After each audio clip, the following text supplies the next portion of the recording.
guest is Pete Ring. He's the VP of Sales and Marketing, Chief Pilot for Freeflight, and also a recently appointed AEA board member. So, Pete, congratulations, first of all, on that appointment. I think that may be sort of like running for public office. What made you want to be a board member? It does feel a lot like running for public office, a thing I haven't done.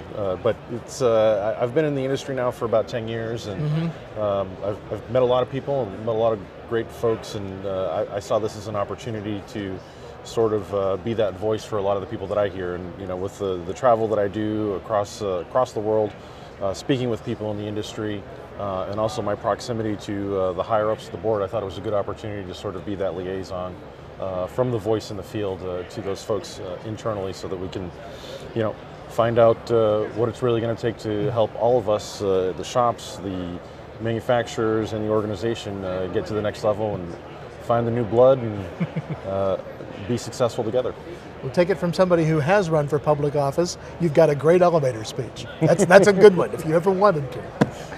But talk to us a little bit about Freeflight for folks who might not be familiar with the company. Sure, we're a company that's been in business now for 18 years, and we are a spin-off of the Trimble Aviation product division. So in 2001, Trimble decided to pivot away from aviation, and they sold all their aviation assets to a company called Freeflight. In 2008, we changed ownership to our current ownership and refocused on ADS-B and Next Gen. With the history of Trimble, having GPS technology was a natural progression for that product line.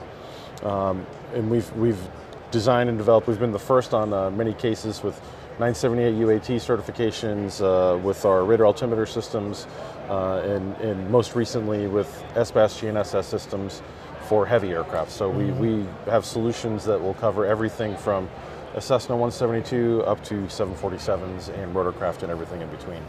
So what makes your company unique in what is obviously a crowded segment? So we are a little bit different. We try to go out and find the areas that are sort of dry when it comes to resources. So we were one of the first people with 978, and then a lot of people came into 978. There were a lot of folks that were doing airline stuff, but they were doing full FMS upgrades. And that was a situation that we looked at and said, you know what, there's a better way to do this that more people are going to be interested in. And that's updating the transponders so that they're ADS-B compliant, and adding a standalone SBAS GNSS system to provide that position source information, as opposed to doing a full FMS update. A full FMS update on a 767, it's hundreds of thousands of dollars. And these airframes are still good airframes that have a lot of life left in them, as long as they can still legally operate in the airspace.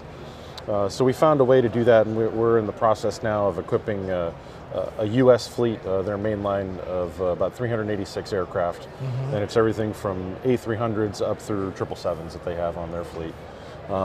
For the middle market is a thing that we noticed recently. In the middle market, with your heavier turboprops and your light jets, there's sort of a void there for solutions.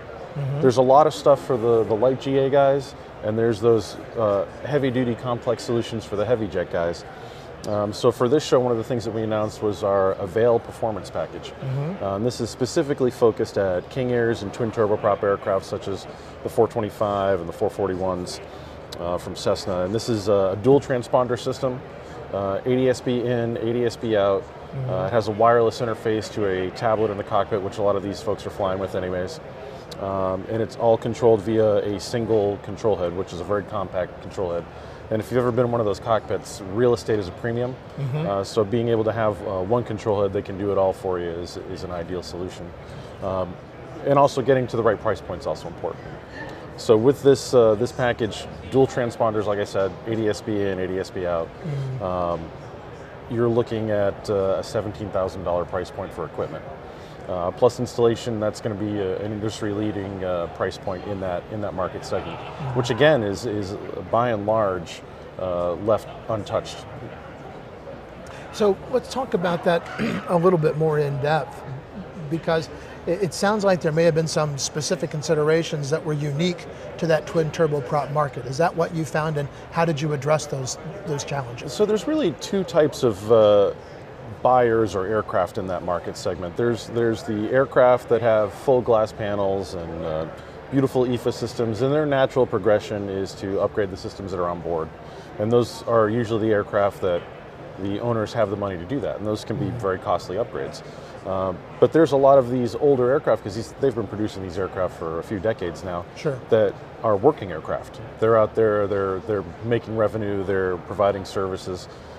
They still need to operate in the airspace, but they're not looking to gut the aircraft and sink hundreds of thousands of dollars into the aircraft that's only worth, you know, a few $100,000. Right. So being able to get to a price point that makes sense and give them some redundancy with dual transponders is it's a big step in the right direction to bring a lot of those folks back into it that, you know, previously we're thinking it's going to be a better option for me to sell my aircraft and upgrade to something else. So it's a good financial consideration for them. Now, you've also recently partnered with Avidyne on a project. So tell us about that partnership. So with our Ranger products, our ADS-B for Part 23 solutions, we have about 8 different versions of that product, and we can do ADS-B in, we can do ADS-B out, we can do with or without GPS, just in, just out. It's completely customizable to whatever the end operator wants.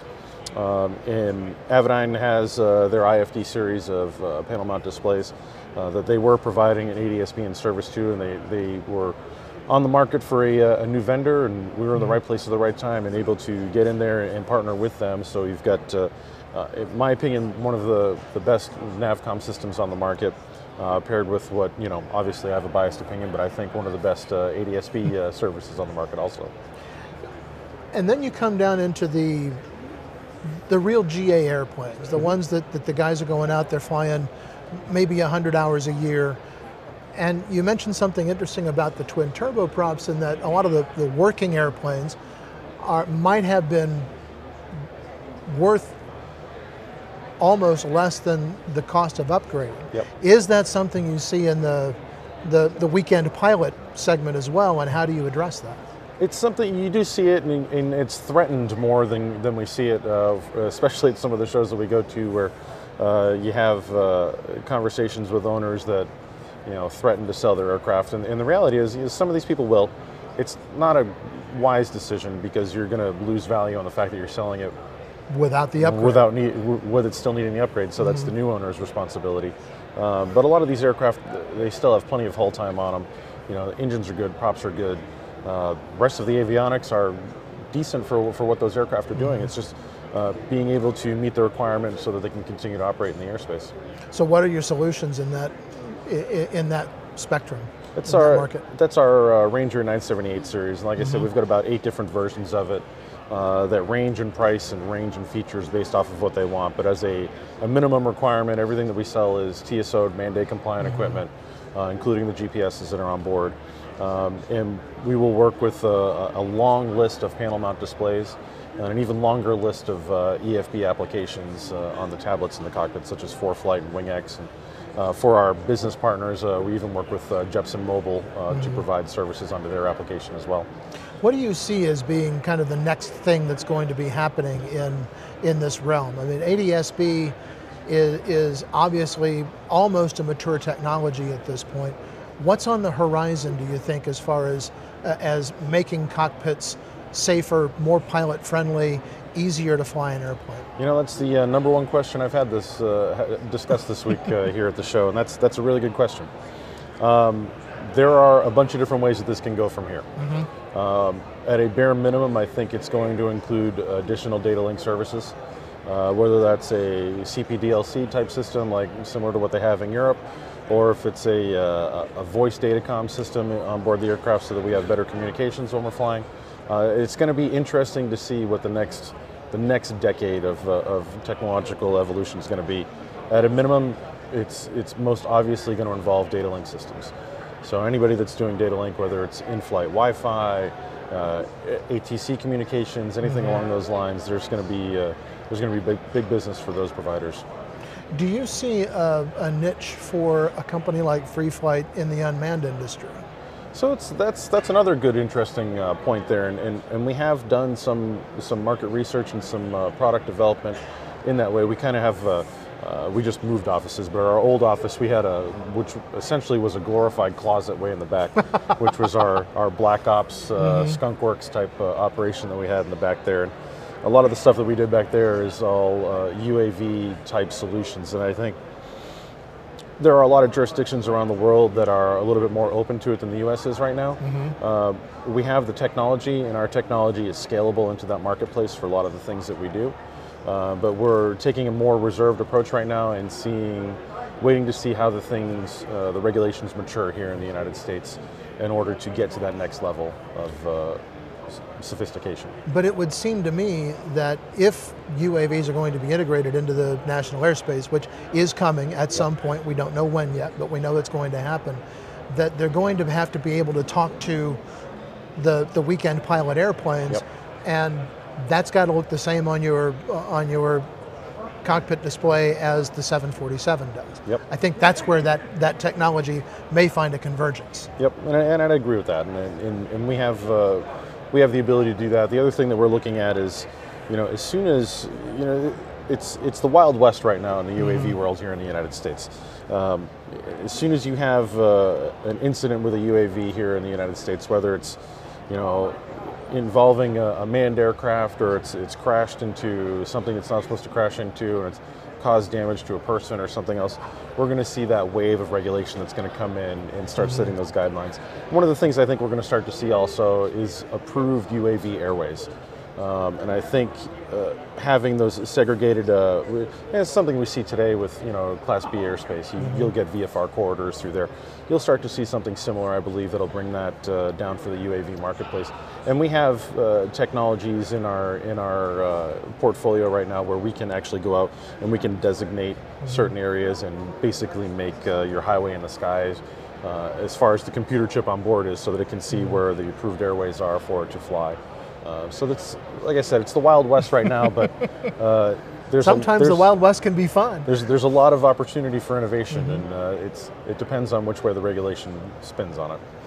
What are you looking at as far as your research and development is concerned? Anything that you can talk about, or is it all pretty much still under wraps? On the UAV side of things, like I said, we're sort of in a wait and see sort of holding pattern right now. Like I said, we're scalable either way. We're actually flying today on some larger UAVs with some larger programs. Specifically, we're flying on Global Hawk with NASA right now, so we're on board with that. We've got a lot of experience in that realm.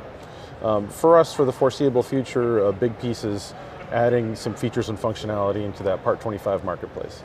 So as we've developed these solutions that we have today for ADSB for those guys, there are other things that they come back to us and say, if you guys had something that was in the same logic of this and would do A, B, and C, that's a thing we'd be interested in. So we're taking those notes, and one of the first things that we're doing on that front is we're looking at is an extension from our Trimble days and our Trimble roots is an extension to our standalone FMS system that we currently have. We have a couple U.S. operators that have come to us and said, listen, we'd really like a standalone FMS that can drive the autopilots and be a true backup system to our FMS system that's doing the job on a daily basis. In the event of a catastrophic failure, we have a backup system that's still going to do everything and get us safely to where we need to go. So we have a lot of work into that right now, and we still have a little bit more work to do, but that is the direction that we're heading with our product family. All right, Pete, well, thanks very much for taking some time to talk with us here this afternoon. Hope you're having a great show. It sounds like folks are showing some interest and things are going well for you. Yeah, absolutely.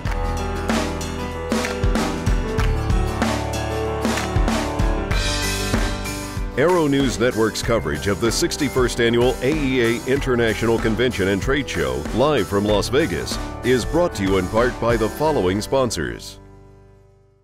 The True Blue Power TS835 series emergency power supply features lithium iron phosphate technology, resulting in an EPS that is 63% lighter than lead-acid designs with a 10-year life expectancy. Available from your local avionics dealer. It's called Airtext Plus. The mobile office is now a true, cost-effective win-win reality, because being available and part of the communication chain keeps you in control. Visit us at www.airtext.aero for more information and get started staying in touch today.